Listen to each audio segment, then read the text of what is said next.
প্রিয় ছাত্রছাত্রীবৃন্দ, আমার চ্যানেলে তোমাদের সকলকে স্বাগত জানাই। আজকের যে প্রশ্নটি, সে প্রশ্নটি হলো বাঁকুড়া বিশ্ববিদ্যালয়ে শিক্ষা বিজ্ঞানের সেকেন্ড সেমিস্টারের মেজর ও মাইনরের প্রশ্ন। এই প্রশ্নটি প্রথম থেকে শেষ পর্যন্ত দেখার সাথে সাথে আমার চ্যানেলে নতুন হয়ে থাকলে চ্যানেলটিকে অবশ্যই সাবস্ক্রাইব করে দিও, সেই সঙ্গে অল নোটিফিকেশানটি অন করে রেখো। আর যদি অন্য কোনো প্রশ্ন এবং উত্তর প্রয়োজন হয় তাহলে কমেন্ট বক্সে জানিও। আজকের প্রশ্ন হলো, শিক্ষার সঙ্গে গণতন্ত্রের সম্পর্ক আলোচনা করো। উত্তর দেখো, প্রথমেই বলা হয়েছে যে শিক্ষার সঙ্গে গণতন্ত্রের সম্পর্ক জটিল এবং দ্বিমুখী। জটিল এই কারণে যে ভিন্ন ভিন্ন দৃষ্টিকোণ থেকে শিক্ষার সঙ্গে গণতন্ত্রের সম্পর্ক স্বতন্ত্রভাবে বিচার করা হয়।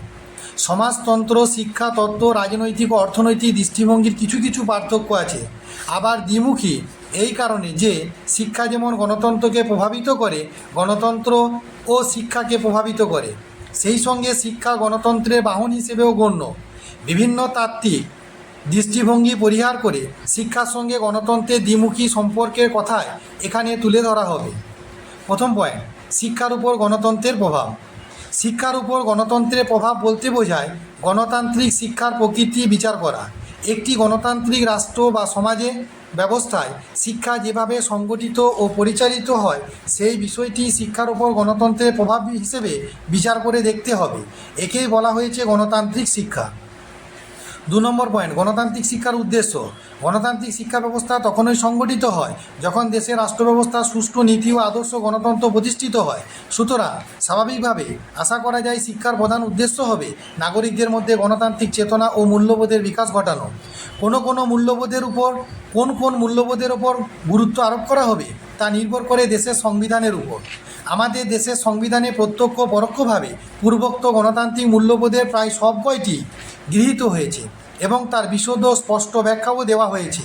সংবিধানে কথিত মৌলিক অধিকার ও কর্তব্য, সংবিধানের ভূমিকা অংশে গৃহীত শপথ, সমস্ত প্রকার অঙ্গীকার ও রাষ্ট্রের প্রতি নীতিনির্দেশ অংশগুলিতে নাগরিকদের নিকট থেকে প্রত্যাশিত আচরণ ও নাগরিকদের প্রতি রাষ্ট্রের দায় ও দায়িত্ব পর্যালোচনা করলে দেখা যায় সরাসরি শিক্ষার কথা না বললেও গণতান্ত্রিক রাষ্ট্রে নাগরিক তৈরি করার জন্য শিক্ষার উদ্দেশ্য কী হওয়া উচিত। শিক্ষার প্রশাসন গণতান্ত্রিক ব্যবস্থায় বহুস্তরীয় এবং প্রতিনিধিত্বমূলক হওয়াই স্বাভাবিক। অর্থাৎ রাষ্ট্রীয় প্রশাসনিক ব্যবস্থা থাকা সত্ত্বেও শিক্ষা প্রতিষ্ঠানের স্বাধিকার গণতান্ত্রিক শিক্ষা ব্যবস্থার একটি আবশ্যকীয় শর্ত। শিক্ষা প্রশাসনের কাজ মূলত তত্ত্বাবধানমূলক, নিয়ন্ত্রণমূলক নয়। পরিপূর্ণ স্বাধীনতার বিষয়টিও সংবিধান স্বীকৃত স্বাধীনতা। শিক্ষা প্রতিষ্ঠানের স্বায়ত্তশাসন, আয় ব্যয় সংক্রান্ত পরিকল্পনা, পঠন পাঠন, অন্যান্য উন্নয়ন পরিকল্পনা সর্বক্ষেত্রে শিক্ষা প্রতিষ্ঠান পরিপূর্ণ স্বাধীনতা ভোগ করতে পারে। আমাদের দেশে সংখ্যালঘু শিক্ষা প্রতিষ্ঠান এবং বেসরকারি ব্যক্তি অথবা সংস্থার মালিকানাধীন শিক্ষা প্রতিষ্ঠানগুলি এই জাতীয় স্বাধিকার পায়। তবে অনেক সময় এদের অভ্যন্তরীণ প্রশাসনিক ব্যবস্থা সম্পূর্ণ গণতান্ত্রিক প্রশাসন হয় না। আবার কিছু কিছু ক্ষেত্রে সরকারি নিয়মও মানতে হয়। আংশিক স্বাধিকার। গণতান্ত্রিক শিক্ষা ব্যবস্থায় এই জাতীয় প্রশাসনিক মডেল সবচেয়ে বেশি প্রচলিত। এক্ষেত্রে সরকারি প্রশাসন ব্যবস্থা নিয়ন্ত্রণাধীন থেকে যতটা সম্ভব স্বাধীনতা উপভোগ করা যায় ততটাই প্রাতিষ্ঠানিক স্বাধীনতা বজায় থাকে। যেমন বিদ্যালয় পরিচালনার জন্য পরিচালক সমিতি গণতান্ত্রিক পদ্ধতিতে নির্বাচিত হয়, কিন্তু তাদের কাজ করতে হয় সরকার নির্ধারিত ও নিয়মনীতির কাঠামোর ওপর। সাধারণত উচ্চতর শিক্ষা প্রতিষ্ঠানের ক্ষেত্রে তুলনামূলকভাবে বেশি স্বাধীনতার সুযোগ পাওয়া যায়, কারণ তারা নিজস্ব পাঠ্যক্রম, পরীক্ষা ব্যবস্থা, কর্মী ও শিক্ষক নিয়ে প্রক্রিয়া ইত্যাদি অনুসরণ করতে পারে। পাঠ্যক্রম মূল্যায়ন।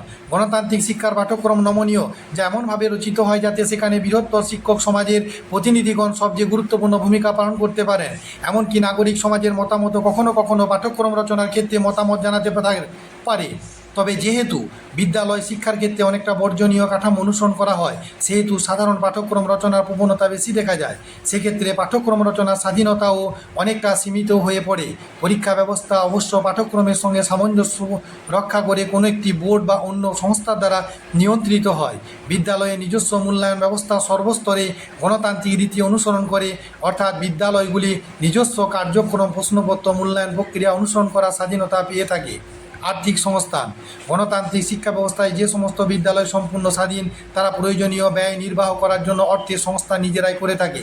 কিছু কিছু কল্যাণমূলক ট্রাস্ট বাদ দিলে অধিকাংশ নিয়ন্ত্রণমূলক বিদ্যালয়গুলি সরকারি অথবা সরকার পোষিত হওয়ার ফলে অবৈতনিক, অর্থাৎ সমস্ত ব্যয়ভার বহন করে সরকার। আর সেই পদ দিয়ে কিছুটা হলেও রাজনৈতিক নিয়ন্ত্রণ তথা হস্তক্ষেপের অনুপ্রবেশ ঘটার সম্ভাবনা দেখা যায়। গণতন্ত্র শিক্ষার ক্ষেত্রে বৈচিত্র্য নিয়ে আসে, কারণ নিয়ন্ত্রণাধীন শিক্ষা বিশেষ কিছু বাধা ছকের মধ্যে সীমিত পরিকাঠামো নিয়ে পরিচালিত হওয়ার ফলে গতানুগতিকতার শিকার হয়ে পড়ে। কিন্তু গণতন্ত্রের অন্যতম শর্ত স্বাধীনতা, ন্যায় বিচার এবং বৈচিত্র্য। সেই কারণে প্রত্যেকটি নাগরিক চাহিদার পরিতৃপ্তি গণতান্ত্রিক শিক্ষা ব্যবস্থার মাধ্যমে সম্ভব। সকলের জন্য শিক্ষা এবং সমাবিষ্ট শিক্ষার ধারণাতে তারই প্রতিফলন ঘটে। এই সমস্ত বিচার করে গণতান্ত্রিক শিক্ষার কয়েকটি বৈশিষ্ট্য চিহ্নিত করা যায়।